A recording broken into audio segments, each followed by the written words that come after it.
É isso aí, gente, estamos de volta, né? Você viu que hoje o programa foi recheado de boas atrações, né? Mas, como acontece sempre na quinta-feira é o dia para a gente fechar com chave de ouro sempre, né? Estou recebendo aqui no estúdio do Jornal Diário na TV, Pastor Tiago e o Vanderlei Pérez de novo, mais uma vez para a gente fechar, brilhantar. Só o furão, né? Vou chamar ele assim, nosso querido amigo Furão. O furão do Kleber, né? O Kleber fanfarrão, o furão.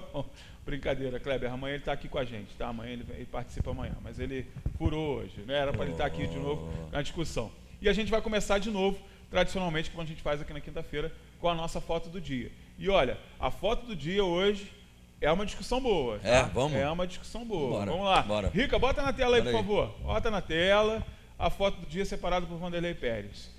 Você já matou de cara onde é isso aí, né? Tenho certeza absoluta. Tem uma árvore ali que está ali até hoje, né, Vanderlei? A árvore está aí até hoje. Que o resto não tem mais nada. É interessante essa imagem. A rua 1º de Maio, rua Dr. Valdir Barbosa Moreira, uma alteração feita meio que a meia boca pela Câmara, não pegou ainda completamente. De um lado é um, do outro é outro. Não, é mesmo, a rua chama 1º de Maio, as duas ruas, né? Isso aí é meio confuso também, né? Então é mais confuso do que então você tem esse largo no meio, que deram o nome de praça, mas é muito estranho você chamar de praça, é um largo, né? Lógico. E esse largo, por um certo momento, foi ocupado, né? Nos anos 90, foi destinado ali aos camelôs, né? Camelôs legalizados, mas largou para lá e virou um camelódromo complicado. Havia droga, havia violência, havia furto, né, evasão de divisas.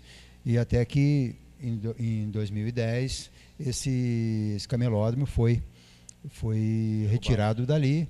E logo à frente mudou de lugar e tal, e criaram um outro espaço para vendedores ambulantes, que é hoje o mercado popular, não abriga os mesmos interesses que abrigava o camelódromo, tanto que hoje nós temos um outro camelódromo ao longo da rua 1º de Maio, até, no caso, Parque Regadas, né? Tem muito mais camelôs hoje vendendo mercadoria suspeita e irregular na rua do que tinha naquele trecho do camelódromo que acabou em 2010. Que acabava concentrando. Então, seja coisa ruim, se você não tomar cuidado, volta, né? Agora, Vanderlei, é um exemplo claro de falta de política pública de controle, né? De ordenamento urbano, porque na verdade você tinha ali um espaço que era mal feito e tal, tinha seus problemas, mas é porque era autogerido, né? Não existia uma gerência por parte da prefeitura para com aquele espaço, portanto, ficava perdido, né?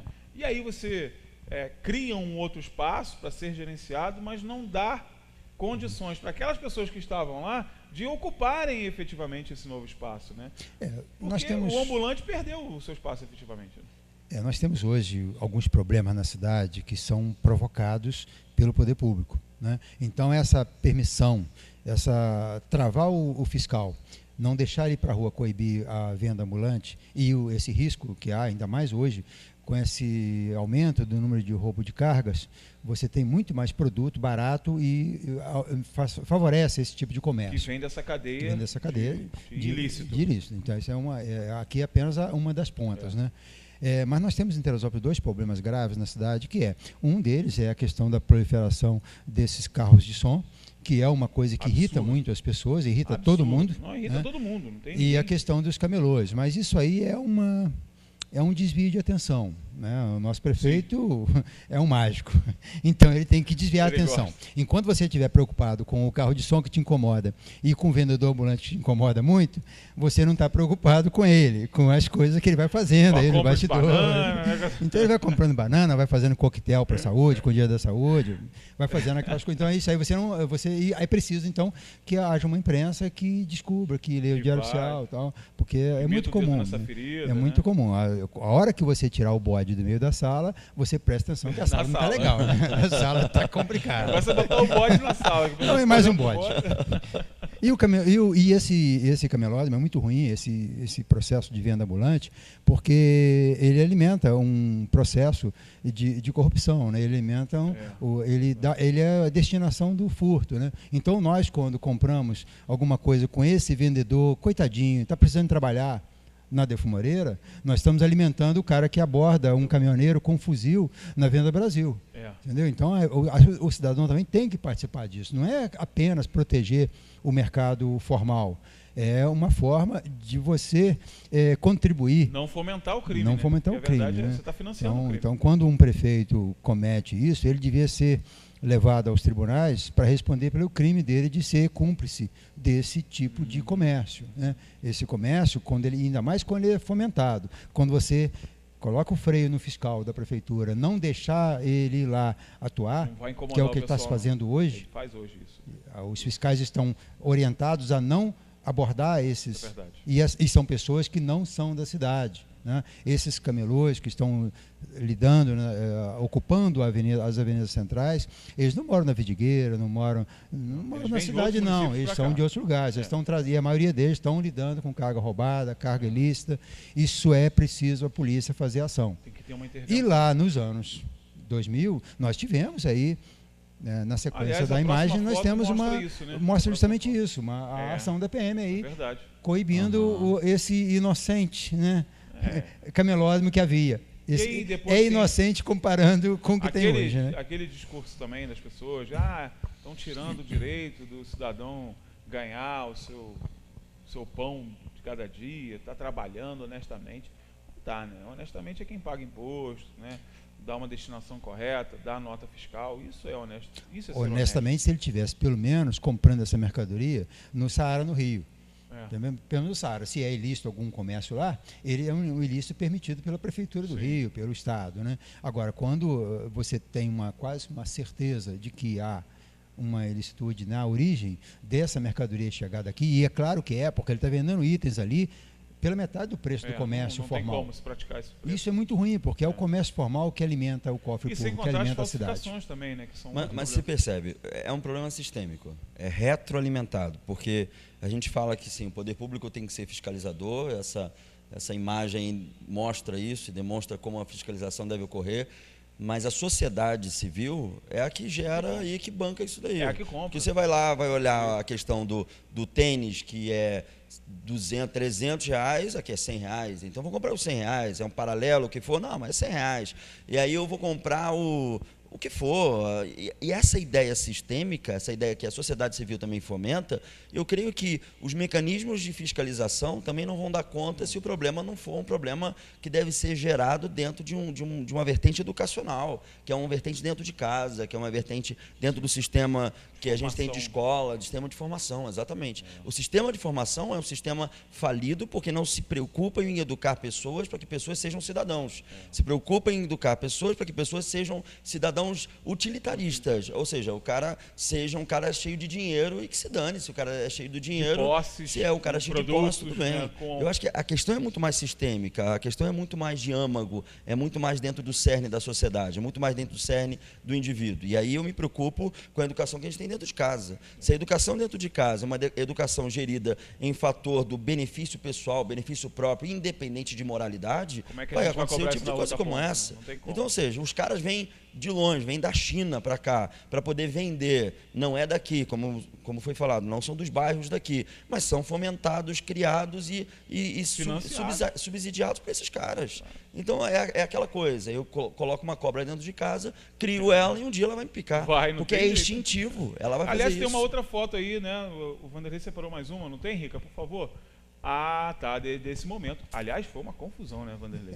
O momento da tirada? Esse foi o momento da tirada. Esse dia foi pega pra até porque ali tinha muito apadrinhado político, né? Então houve. E ali havia um comércio ilícito de tudo. Rei, né? Ali, né? O cara mandava. Dominava, né? Chegava lá, levava os negócios de graça, levava um CDzinho, né, Vanderlei? E juntaram ali foi feita uma comissão. Legal. Acuaram o prefeito, até que o prefeito arrumou um lugar para eles, em algum lugar, e dali se filtrou, e alguns surgiram e estão hoje no mercado popular, mas hoje é um mercado regular, todo legalizado, há um controle e há um interesse ali, fiscal, é um processo cooperativado ali, claro. É muito interessante para a cidade, como existe nas cidades. Um espaço bacana, aliás, é um mercado popular de fato. A gente mostrou aqui algumas oportunidades na época do Natal, que era uma boa opção, inclusive, para presentear, era com precinhos bacanas. E a coisa ruim que tinha nesse camelódromo do 1º de maio não está no mercado popular mais. Ele saiu porque o ambiente não é dele. Filtraram, né? Filtraram, então o espaço hoje eu lá... não gosto nada legalizado, não. De jeito nenhum. Aí lá tem que trabalhar com nota fiscal e tudo mais, né? Essa é a última, né, Rica? Né? É a última. Mas é um registro interessante. É muito interessante. Agora, eu queria aproveitar a presença dos senhores, né, já que a gente tem mais um tempinho, rapidinho aqui. Essa semana a gente passou, né, Vanderlei, Thiago, por um momento bastante triste, né? Nosso servidor público municipal tendo que ir para a rua, né, bater na porta do prefeito e falar, e aí, não vai pagar. E hoje, a capa do Jornal Diário de Teresópolis, não sei se o Rica tiver a oportunidade de mostrar aí, Rica, por favor, que a minha já está fechada aqui, mas se você puder abrir aí para a gente dar uma ilustrada nessa nossa discussão final aqui, com relação a um episódio que a gente está mostrando no jornal hoje. E o que eu chamei a sua atenção na abertura do programa, por mais que exista, né, a crítica com relação a esse tipo de reportagem, né, tem muita gente falando assim, o Diário está apelando, isso é sensacionalismo, não está tão assim, está assim, sim, gente. Tem pai de família que não está conseguindo levar comida para dentro de casa, está tendo que fazer campanha para arrecadar alimento, está pedindo comida nas igrejas, as igrejas são os maiores exemplos disso, e os nossos pastores, padres, né, e outros religiosos estão percebendo o crescimento desse tipo de demanda, porque as pessoas não estão conseguindo levar comida para dentro de casa. Pastor Vanderlei, eu lhes pergunto, o que dizer ou o que fazer num momento de fragilidade extrema, que eu não consigo imaginar uma situação mais gravosa para um pai de família que ele não conseguir levar o sustento para os seus, né? O sustento para a sua família. E é engraçado porque é contraditório, né? Porque o cara entra dentro do serviço público por causa pra da estabilidade, né? E agora ele é envolto em completa instabilidade. Né? Eu creio que é aquela coisa, a gente vê a sociedade e o servidor público aqui batendo a porta da prefeitura para poder cobrar aquilo que lhe é de direito. Ele não está pedindo nada mais, ele está pedindo aquilo que é de direito. De salário, não é aquela coisa assim, vamos fazer greve porque a gente precisa ganhar mais. Até, por sinal, coisas muito justas em relação a várias classes que não recebem o devido do que se trabalha. Claro. Mas o atual não é isso. O atual não estamos recebendo absolutamente nada. Não consigo fazer nada. Conheço pessoas que já estão, em maio, receberam alguma coisa, ou meio... Rapaz, está a perder de vista. Só que aí que é a grande questão. Eu creio que a humanidade ganha o adjetivo de humanização quando a gente começa a somar forças e a criar um ambiente de empatia com uma situação como essa. A gente precisa somar e fazer força para poder ajudar esse pessoal. E isso tem de alguma maneira. Isso tem que nos tocar também. Exato. De alguma forma. Isso tem que sensibilizar o nosso coração. A gente tem que sair à rua, se necessário for, para fazer força junto com esses caras e chegar junto naquilo que eles necessitam. Como o sindicato faz campanha para esse tipo de situação, para arrecadação de alimentos. Onde é que a sociedade civil vai chegar junto para poder fomentar aquilo que o serviço público não está fazendo? Aquilo que deveria ser algo que a prefeitura deveria estar fazendo e não consegue fazer ou não está fazendo. É o dever de casa deles. Exato. E a questão da empatia, que é a ideia de que você vai se servir vestindo o sapato do outro, mesmo que eu calço 41, eu vou pisar no 39 para poder perceber quais são as dificuldades que aquela pessoa está vivenciando, é algo que faz muita falta no nosso meio e que faz as nossas gerações, voltando à ideia do cara que é utilitarista, faz o camarada não estar nem aí para as dificuldades alheias, porque se ele está bem na vida, que se dane essa ideia de humanização, que se dane essa ideia de ser humano. O ser humano, de fato, hoje é mais adjetivo do que substantivo, é mais a ideia de que como pode o fulano parar agora e poder dar um prato de comida àquele mendigo, mas deveria ser uma coisa mais normal possível, mais comum do mundo, porque essa ideia de que se eu faço, eu consigo gerar uma sociedade que é uma sociedade melhor, uma sociedade que não entrando nos níveis platônicos da ideia, idealizar demais, mas uma sociedade que seja uma sociedade de justiça social. É por isso que, assim, em época de eleição, tem muita gente que chega para mim e fala, pastor, a gente vai votar em alguém que seja da igreja, isso, aquilo, E a gente nunca, é próprio, e aí eu vou puxar um pouquinho a ideia não só da questão do protestante, mas a questão batista, que é a ideia da separação de igreja e Estado, do não envolvimento, da ideia de que você, desculpe o termo, vai ficar de rabo preso com ninguém. Isso está na origem da igreja batista. Exatamente, é uma questão que vem lá das origens da Inglaterra, distanciar da ideia anglicana, da ideia de que nós somos separados de igreja e Estado. Pois bem, dentro dessa conjuntura, eu não fico pedindo a Deus que ele bote aí um deputado, ou melhor, um presidente ou um prefeito evangélico, um cara que seja de igreja tal ou da minha igreja. Eu não peço isso. O que eu peço é que Deus envie para nós um cara que tenha consciência de justiça social. Não importa a religião dele, não importa se essa pessoa ela tem um fundamento vindo por igreja cristã ou não cristã, não importa. A questão é justiça social. Se a gente tiver um ambiente de justiça social no nosso meio, eu não estou dizendo um ambiente igualitário do tipo, vai todo mundo comer da mesma coisa sempre, mas que sempre possa existir a ideia de que a gente estude como é que a gente possa fomentar melhor as necessidades do outro. É como diz um determinado pensador, a pobreza não deve ser estudada. O que deve ser estudado é a riqueza. Deve ser entendido como a gente pode promover isso melhor para a sociedade. Como é que a gente entende isso? Exato, porque a pobreza é igual gravidade. Se você para em determinado lugar e você fala, eu vou agora parar aqui e vou voar, que nada, você cai. Então, assim, se você não produz, se você não desenvolve, você não cria mecanismos. Deixa eu só dar uma pauta para a gente encerrar. A gente começou a fazer, a partir dessas semanas atrás, um trabalho dentro do CRIAD, que é um trabalho com meninos infratores.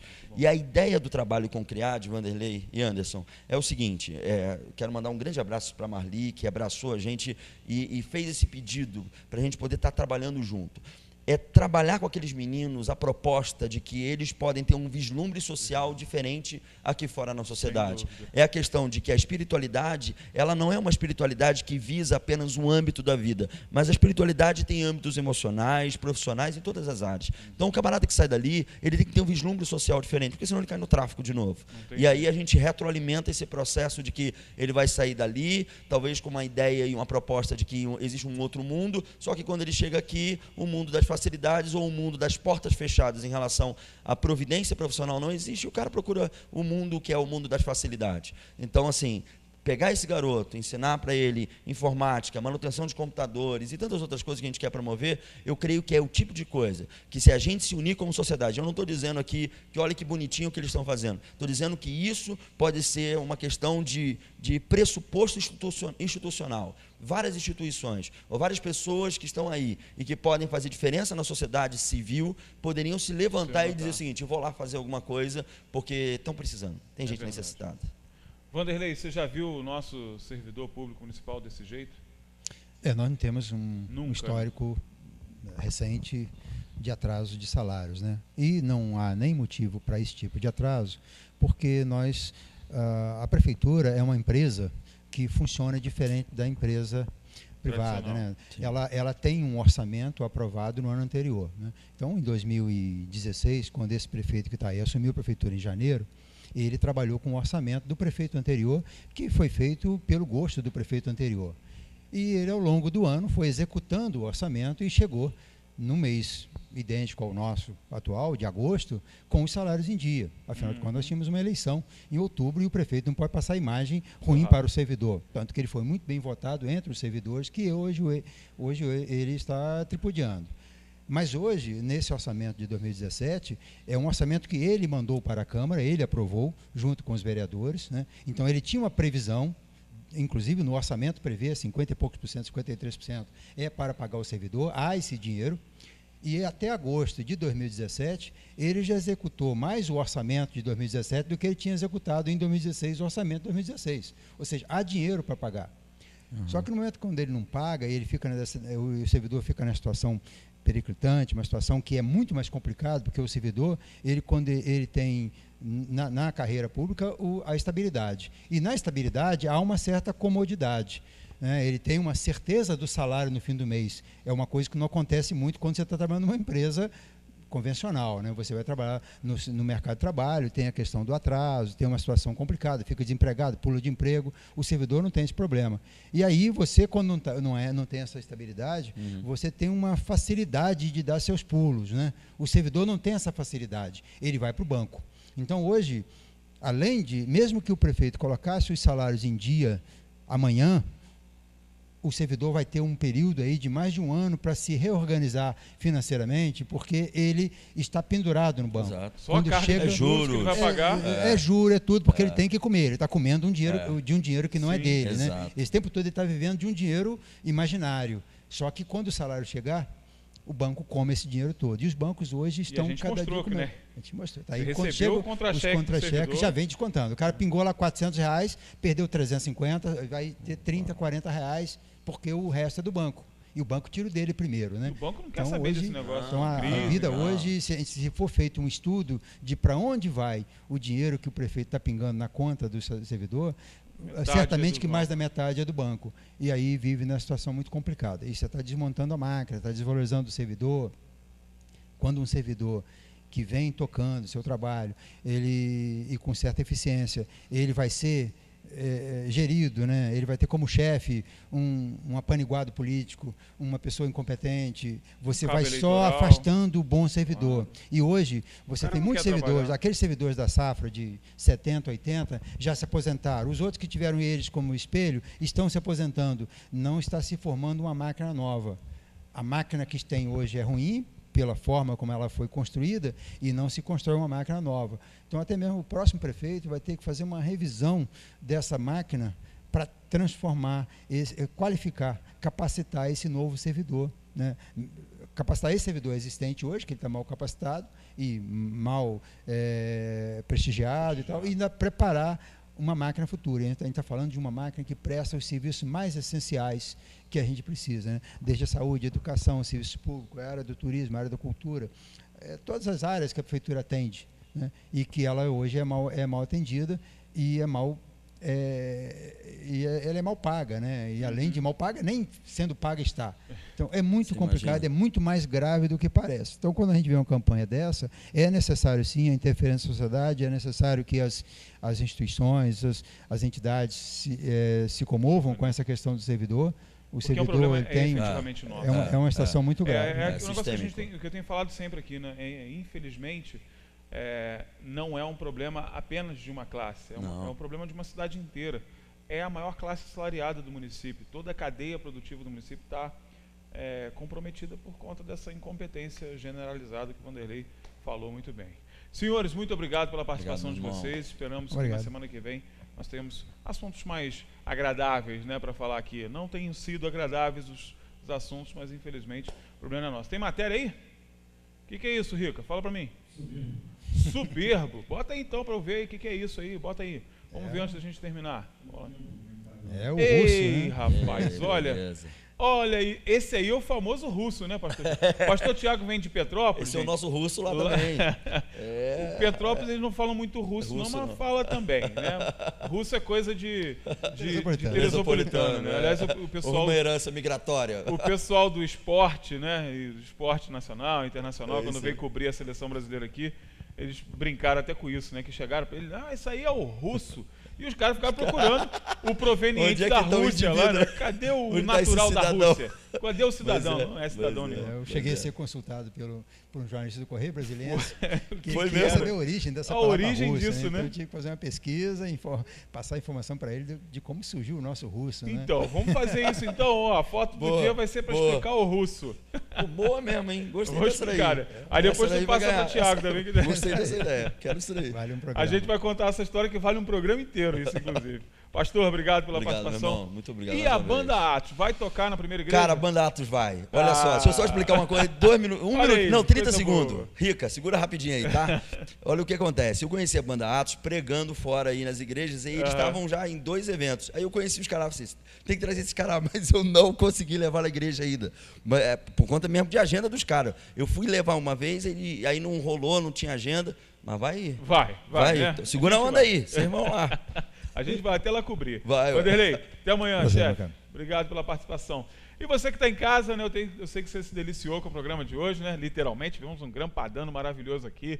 Falamos do camp, falamos de assuntos importantes, congresso para a juventude. Muita coisa bacana acontecendo na cidade também, né? Fique ligado nas nossas publicações, vai lá no facebook.com, no Net Diário, se informe sempre, o tempo todo. O Jornal Diário na TV está acabando aqui, mas o nosso jornalismo segue em plantão direto, né? Qualquer momento, você sabe, nosso jornalismo estará aqui na sua programação diária, ao vivo, trazendo tudo o que acontece na cidade. Amanhã a gente está de volta, se você quiser nos acompanhar ao vivo, de 10 ao meio-dia, ou então acompanhe as nossas reprises. Grande beijo e até amanhã. Jornal Diário na TV. Oferecimento: Hospital São José. Tudo pela vida. E Segue Rio Gás Natural Canalizado. Fornecimento contínuo de qualidade de vida.